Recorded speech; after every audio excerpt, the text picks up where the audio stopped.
Oi, tudo bom? Eu sou a Lu e esse é o Biscoitinho da Sorte Diferentona. Seja muito bem-vinda. Bora lá? Então, eu tô obcecada nesse assunto. Fazer ou ter amigos. Quase como quando eu tinha 15 anos e achava que ser popular era importante. Jamais fui. Não tinha o charme pra ser popular. Mas assim, era interessante ver a galera popular, né? E pensando agora em retrospectiva com o que eu sei, etc., eu acho que eu tive bons amigos durante o meu crescimento, sabe?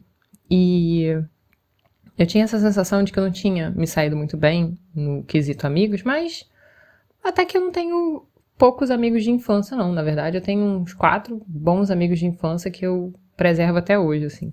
Infância e adolescência. E eu acho que é uma sorte, porque é difícil, né, conciliar. Você cresce, você muda seus hábitos, você muda as opiniões, você muda a rotina e a geografia. E ainda conseguir preservar a amizade. Tudo bem que agora, em tempos de rede social, isso acaba facilitando um pouco, porque aí você, pelo menos, a questão da geografia você consegue compensar e tal. Mas eu acho interessante, assim, tipo, se você conseguiu manter amigos de infância. E a real é que eu sei que esse assunto tá assombrando muita gente, porque eu, por exemplo, procurei muito sobre isso nos últimos anos. E 2 podcasts que eu ouço, o Gostosos Também Choram, da Lela Brandão, e o Caoscast, né? Falaram sobre esse tipo de coisa. E eu acho que tá um assunto bem recorrente. A gente tá mais sozinho, embora a gente tá com essa sensação de estar acompanhado, né? E aí, no Caoscast, que foi a razão até pra eu me motivar a fazer esse podcast de hoje, já peço desculpas se vocês estão ouvindo saturados desse assunto, mas é que pra mim eu achei super fascinante. Eles trouxeram o termo relações parasociais, que é essa relação entre o público e um influencer, um artista, um famoso e tal. E dá essa sensação de que tem uma proximidade, mas ela é unilateral, né? Já que o influencer ele não te conhece. Você conhece ele, mas não acontece ao contrário. E, cara, essas relações, elas são super normais. Eu tava vendo um texto da psicóloga da USP, a Leila Tardivo, e ela tava falando sobre isso, sobre relações parasociais serem parte da nossa formação como seres humanos, né? Então, quando a gente é adolescente, a gente tem um ídolo, aquele famoso que a gente acompanha e tal. E é perfeitamente normal que a gente faça isso. A gente meio que segue um exemplo, enfim, aquela música que te identificava e tal. Então, normal. Só que esse fenômeno, ele tá super intensificado, porque antigamente você tinha contato com o seu artista favorito, sei lá, pela televisão, às vezes um programa de TV especial, ou, sei lá, uma matéria numa revista, ou nos jornais. Tinha uma certa distância, sabe? Você tinha que ir no show, às vezes tinha um evento de fã-clube e tal. Ah, tinha os fã-clubes, que você também, né, tinha um grupo de pessoas que você compartilhava o seu interesse e tal. E agora, esse fenômeno ele tá muito mais intenso porque com as redes sociais, você no celular você acompanha essa pessoa quase que em tempo real. Ela tá fazendo uma gravação num estúdio, ela faz um teaserzinho, né, um videozinho mostrando mais ou menos. Ela fala muito. Inclusive tem esses influencers que têm o hábito de compartilhar coisas do dia a dia. E aí isso dá um novo nível de relacionamento pra vocês, assim, tipo, você realmente se sente muito mais próximo do que na verdade você é. E aí,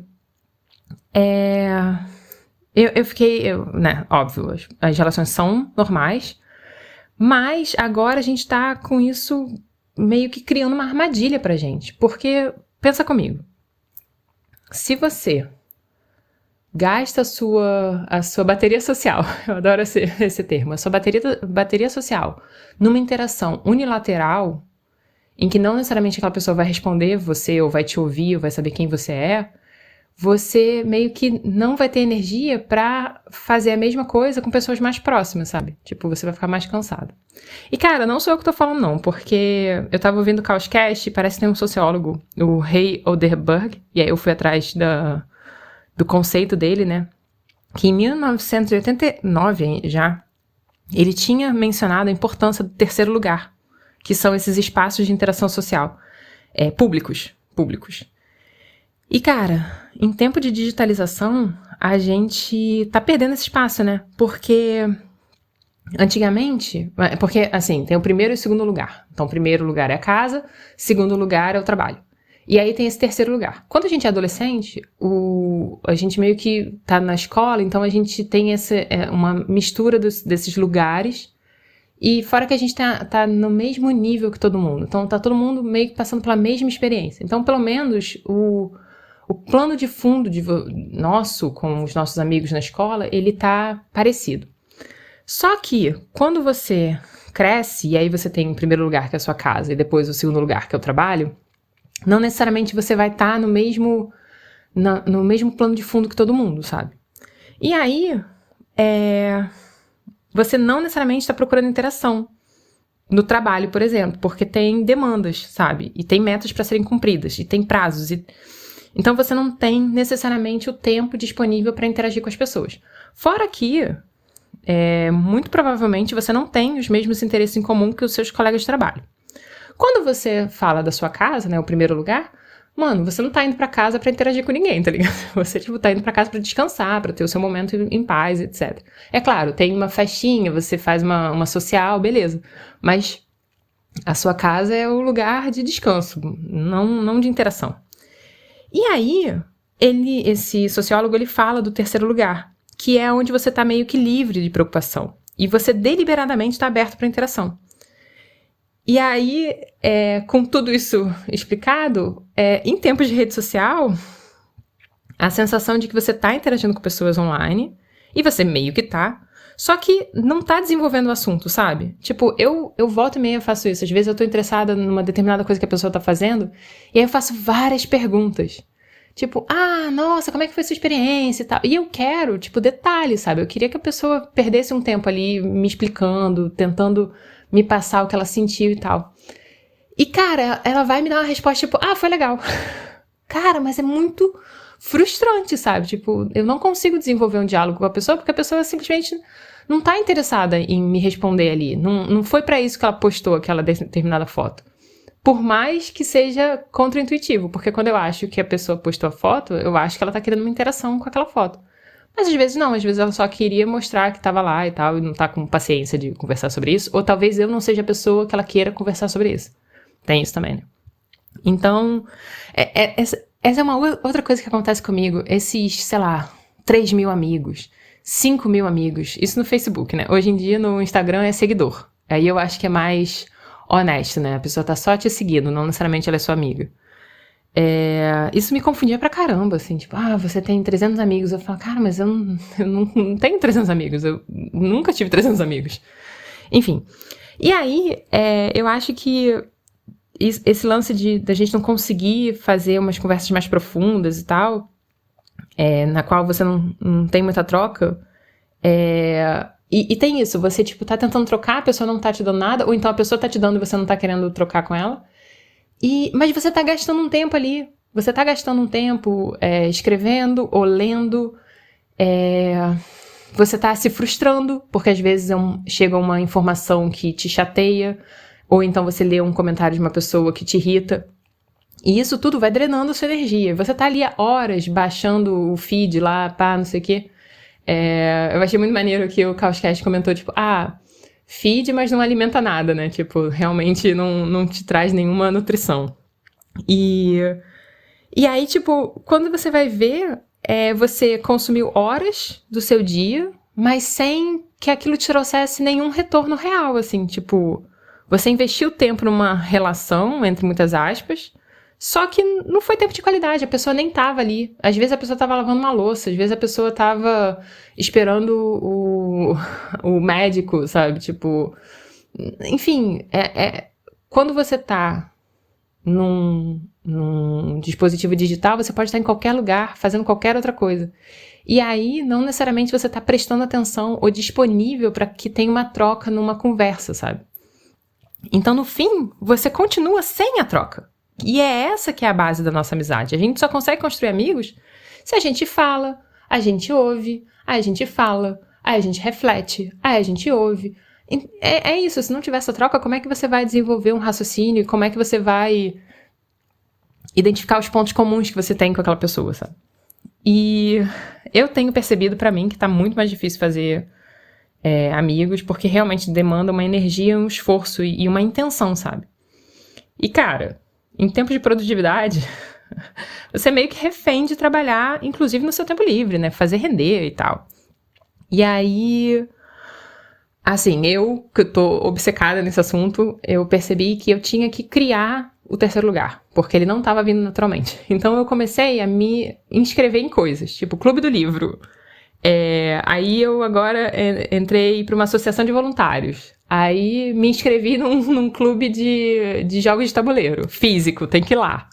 Então, assim, eu tô tentando criar interações físicas reais, em diferentes esferas e em diferentes dias da semana, porque assim eu aumento as chances de me conectar com alguém, porque pode ser que mesmo eu frequentando todos esses espaços, eu ainda não ache ninguém com quem eu compartilhe interesses e tal.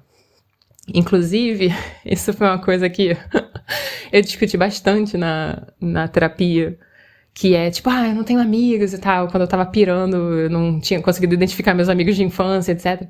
E aí, ela me fez 2 perguntas que eu vou deixar aqui pra vocês. A primeira foi: o que significa amizade pra você? E aí deu tela azul, eu ainda tô tentando responder essa questão. E aí eu vou deixar ela pra vocês aí. O que significa amizade pra vocês?